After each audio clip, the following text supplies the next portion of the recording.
Another night of violence in what's become, in recent days, the most frequent point of friction in the occupied West Bank. Israeli troops sealed off the village of Burqa.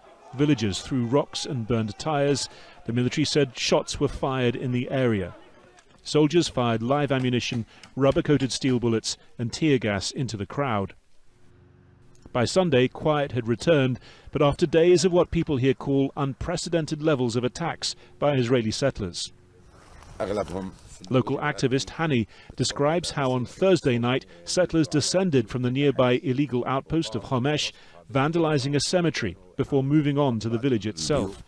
Homes were stoned, with alerts going out that dozens of settlers were attempting to get into houses.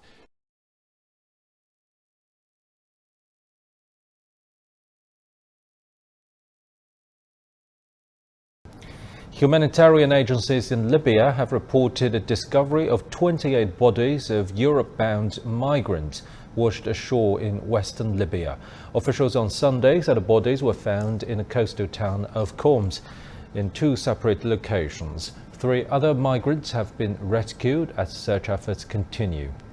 The UN's International Organization for Migration said it has recorded over 160 deaths this month after migrants drowned in 2 separate incidents off the Libyan coast.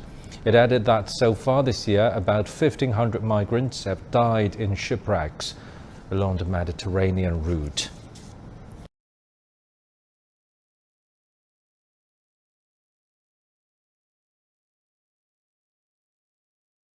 Some residents of Itabuna in northeast Brazil resorted to piloting jet skis to help flooded families reach safer grounds.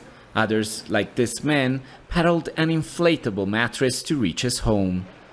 Water flooded this and other towns across the state of Bahia after 2 dams collapsed following weeks of heavy rains that had already displaced thousands. Authorities say they evacuated thousands of residents from 67 towns still under flash floods warnings, while rescuers on dinghies were trying to reach trapped families bringing basic supplies. Bahia's governor Rui Castro said some 400,000 people have been affected by the flooding.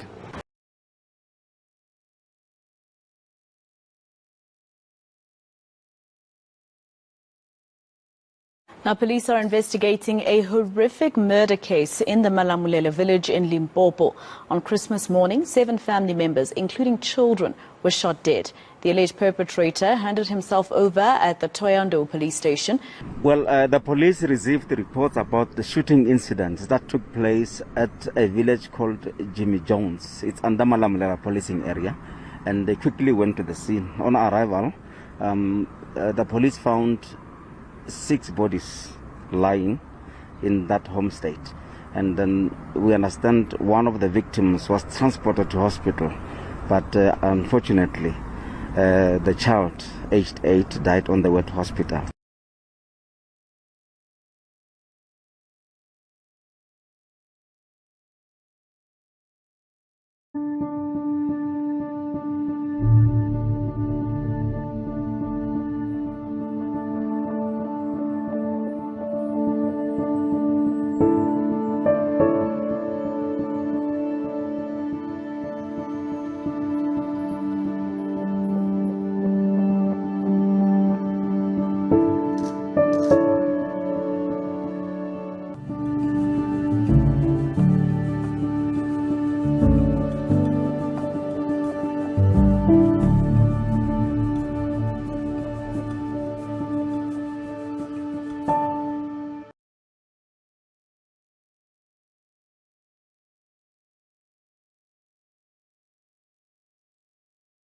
Nearly 4 million Filipinos were devastated by Super Typhoon Rai recently, which incurred infrastructure and agricultural losses of more than $400 million.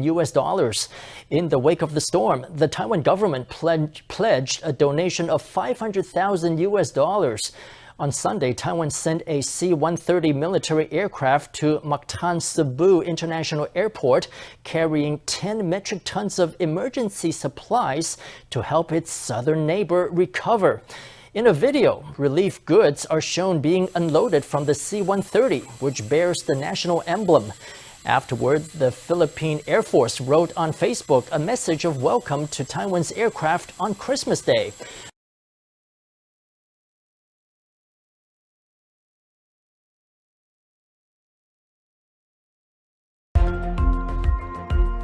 Fires in Argentina's Patagonia region have destroyed thousands of hectares of forest, authorities say.